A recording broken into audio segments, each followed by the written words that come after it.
Salut les trekkers, une nouvelle vidéo qui va porter sur les réchauds. Alors je vous avais déjà fait des vidéos, que ce soit sur le BRS 3000T, le mini réchaud ultra compact, ultra léger, qui est très sympa, que j'aime pas mais qui est très sympa, qui est utilisé par énormément de trekkers et énormément de créateurs de contenu sur YouTube. Je vous avais fait aussi une petite vidéo sur mon chouchou, le Pocket Rocket 2.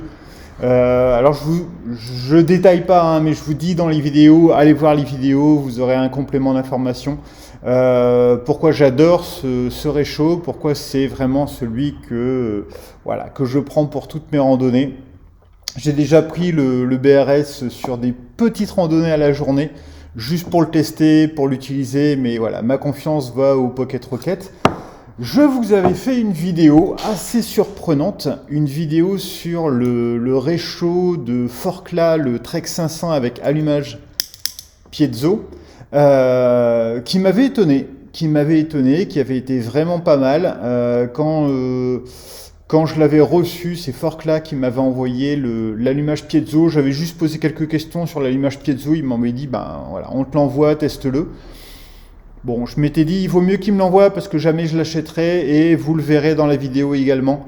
J'étais très surpris par le produit qui équivaut en termes de poids avec le Pocket Rocket. Et enfin, pour ceux qui suivent avec assiduité la chaîne, je vous avais même fait un test maison, test de résistance au vent, pour voir si ce magnifique BRS 3000T, s'il était vraiment aussi génial que ça, parce qu'il est pas cher. Je crois qu'il est vers 18 €, il est léger, 25 grammes, il est petit, compact et tout. S'il était aussi bien que les autres. Et je vous donne pas la réponse, vous irez voir dans la petite vidéo qui est consacrée au test de résistance. Lorsque j'avais parlé du piezo, de l'allumage piezo Trek 500, il y a quelqu'un qui m'avait dit fais attention parce que les allumages piezo c'est pas si bien que ça. J'ai eu un été très humide du côté de Chamonix et mon allumage piezo était tombé en rade. Et j'avais pris ça comme acquis, en me disant ah bon moi je m'étais plaint que mon briquet était tombé en rade parce qu'il y avait trop d'humidité, j'avais eu beau tapoter dessus, rien à faire, ça fonctionnait pas, j'avais dû déjeuner froid puis attendre le village suivant pour acheter des allumettes. Moi qui pensais que l'allumage piezo était génial, c'est un peu con, un peu dommage. Et j'ai gambergé et depuis une semaine ou deux, je me suis dit, mais le gars, il m'a dit ça, et ça se trouve, c'est arrivé qu'à lui. Donc déjà, dites-moi en commentaire, est-ce que vous avez déjà eu des soucis d'allumage piezo avec de l'eau? Et je me suis dit, ça se trouve, c'est arrivé qu'à lui, ou c'est arrivé parce que son produit avec allumage piezo était peut-être pas performant, ou il n'était pas résistant à l'humidité, ou voilà, il y a plein de raisons. Et je me suis dit, mais je testerai bien. Et comme j'aime bien faire des tests, je me suis dit, je vais en faire une vidéo et je vais voir. Donc en live, on va voir un petit peu ce que ça va donner. Alors pour ce test, je me suis dit, je pourrais partir en randonnée pendant 2, 3, 4 jours sous un temps un peu humide, pluvieux, un peu brumeux, tout ça. Mais j'ai la malchance d'habiter le nord, il fait toujours beau. Non, blague à part, j'avais pas envie de marcher et de me dire tiens, on va essayer de recréer les conditions et voir si en le laissant trinque-baller en dehors de mon sac sous une petite pluie fine, est-ce qu'il va fonctionner. Je me suis dit on va essayer d'y aller franco et plus simplement. Donc Michel Chevalet pour les plus vieux et Jamie de C'est pas sorcier pour les plus jeunes. Je me suis dit on va essayer de faire un truc bien extrême.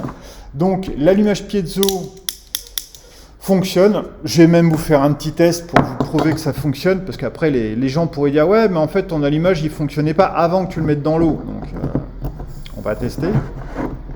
Hop, zoom. J'ouvre la cheminée.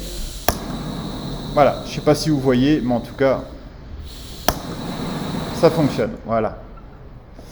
Alors On va imaginer qu'il pleut énormément, un petit peu comme sur ma traversée du CV sous 3 jours de pluie. Bon, normalement, votre allumage piezo, votre réchaud, il est quand même à l'intérieur de votre sac. Il a un petit peu d'humidité, mais pas trop.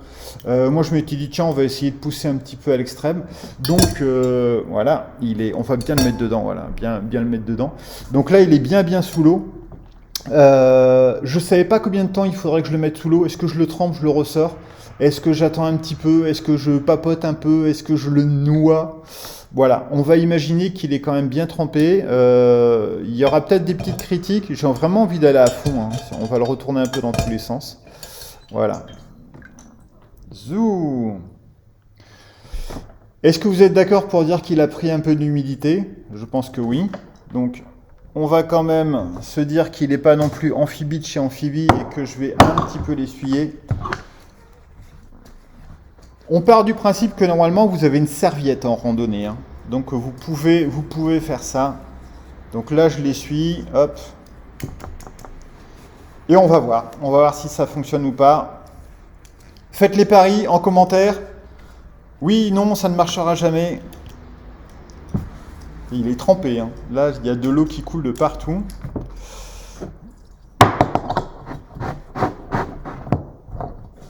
Je vérifie que c'est bien fermé.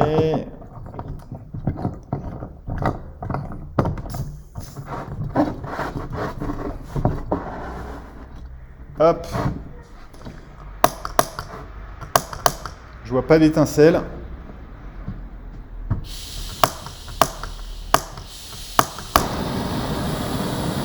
Miracle!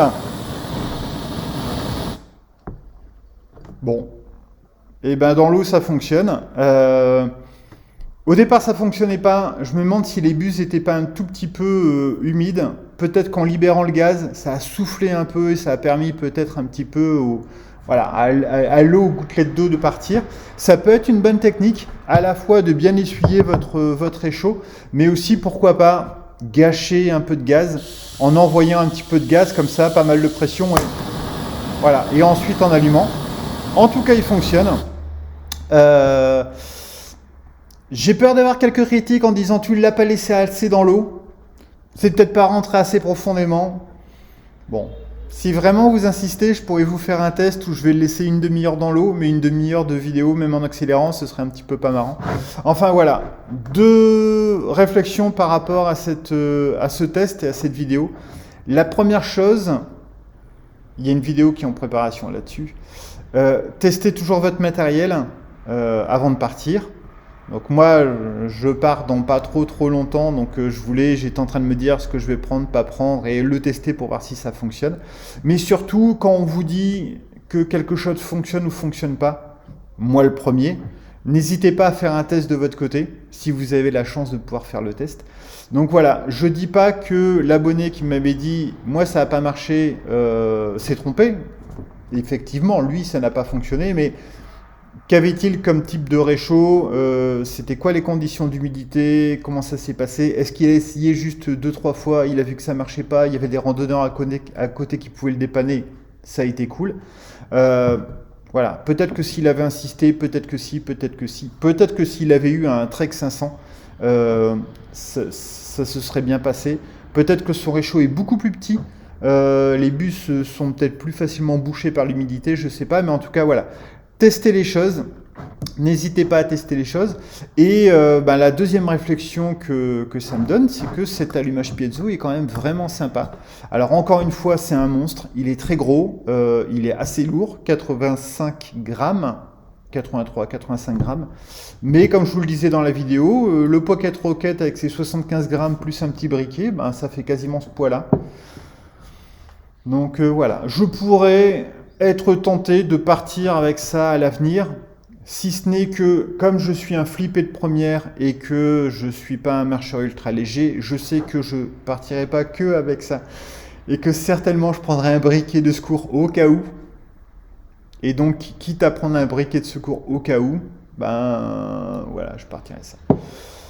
Je ne sais pas si je l'avais dit en conclusion de la vidéo sur le piezo. Le gros avantage la solidité, la fiabilité, la facilité à laquelle vous allez pouvoir le refermer et ainsi de suite. Mais c'est vrai que si je devais partir avec une autre personne ou avec, j'en sais rien, 2 personnes, des enfants, tout ça, je prendrais celui-là parce que ma popote serait certainement très grande. J'aurais besoin de stabilité, j'aurais besoin d'un grand empattement. Et là, il est champion parce que le prix n'est pas très élevé, 35 €. Allumage piezo, il n'est pas si lourd que ça. Enfin voilà, il y a plein de choses géniales. Dites-moi en commentaire si vous avez déjà eu un problème spécifique d'humidité durant les randonnées avec un réchaud classique et votre briquet, vos allumettes, tout ça. Dites-moi si vous avez déjà utilisé un allumage piezo et vous avez des soucis d'humidité, qu'on fasse un petit peu des petites stats pour voir si voilà, 90% des gens qui ont un allumage piezo ont déjà eu ce problème. N'hésitez pas à donner les infos à la communauté. J'ai un compte Instagram, Tracker, mais si vous voulez bien, posez-moi des questions sous les vidéos YouTube, de façon à ce que tout le monde puisse en profiter. Parfois, on me pose des questions sur Instagram, alors je réponds parce que je suis quelqu'un d'adorable, de gentil et de serviable et tout ça, mais je trouve dommage de ne pas faire participer la communauté. Si vous continuez à me poser des questions sur Instagram, je ne vais pas me fâcher, mais je vais finir par faire des vidéos capsules de réponses sur YouTube pour répondre à ces questions. Voilà, j'imagine ça. Voilà, je vous attends en commentaire. À très bientôt.